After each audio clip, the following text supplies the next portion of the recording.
Thank you, Mr. Chairman, and welcome back, Secretary Rollins. First, I have to add my name to the list of members on both sides who are concerned with the New World screwworm case that was recently documented in Texas that could devastate our cattle industry and should be and must be contained and dealt with immediately. This Tuesday, I convened my agricultural advisory group that consists of farmers, ranchers, food banks, researchers, dairy producers, young farmers, state and local leaders in New Mexico. I created this group about 3 years ago to ensure that from farm to table, New Mexico has a voice on this committee and has a voice in Congress. And so this week, I asked members of that committee, if you had a chance to ask Secretary Rollins a question, what would that question be? And so today, I'll be asking you some of those questions. First, nearly every member of this advisory group raised concerns about USDA staffing shortages and the department's ongoing reorganization efforts. They told me that local FSA and NRCS offices are already stretched thin. They're making it harder for producers to access contracts, disaster assistance, conservation programs, and technical support.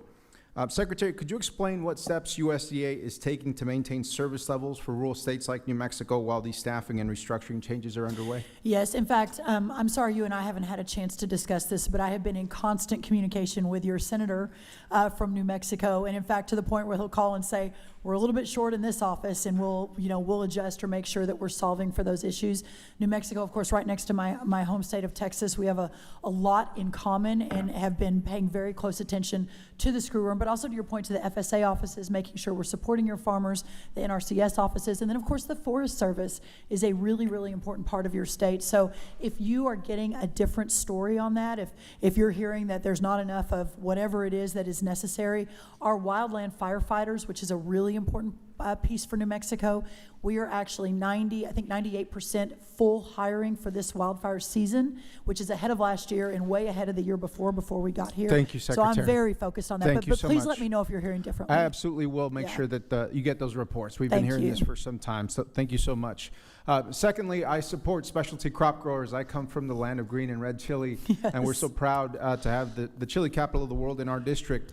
But our partners at the New Mexico Farm and Livestock Bureau, the specialty crop growers, they're still waiting for the Assistance for Specialty Crop Farmers Program funds to hit their bank accounts, and some have been waiting for over 6 months. They say they can't handle any more delays, and it's putting their businesses at risk. When can they expect their payments? Is this the bridge assistance? Yes. Okay.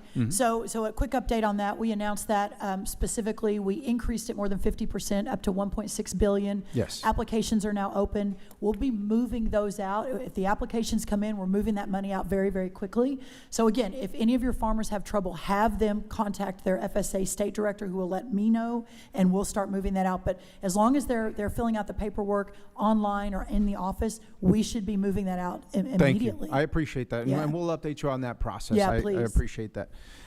Next, I have a question from a partner of ours, Roadrunner Food Bank, and this is the most prominent food bank in New Mexico. I want to be clear. Concerns about cuts to food assistance were raised by members across the group because these dollars don't just affect the food bank, but as you know, they support working families, farmers, food banks, and grocery stores in rural communities.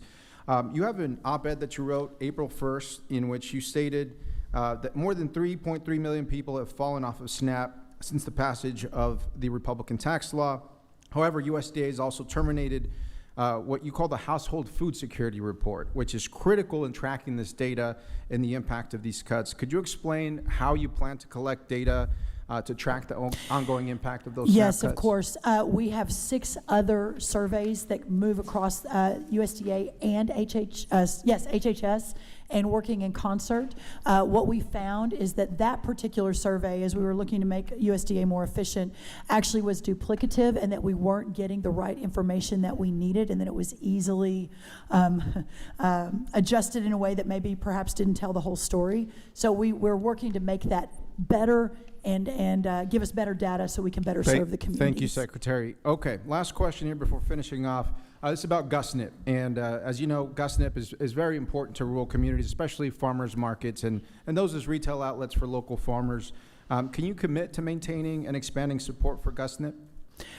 I do agree it's important. I don't have the numbers in front of me, but if we'll follow up, and I'd love to have a conversation with you about that. I do agree that support is important. Thank you so much. And last time we spoke here on this committee, I did invite you to New Mexico As you mentioned, we are neighbors and would love to have you in the state. So looking forward to following up with your visit to our state. Thank I you would so love much. that. You've got a couple lettuce farmers that I talk about all the time in Albuquerque that it produce 250,000 head of organic lettuce that go into your schools and hospital. It's incredible. So Terrific. Thank I'd you, love to go back Secretary. and visit them too.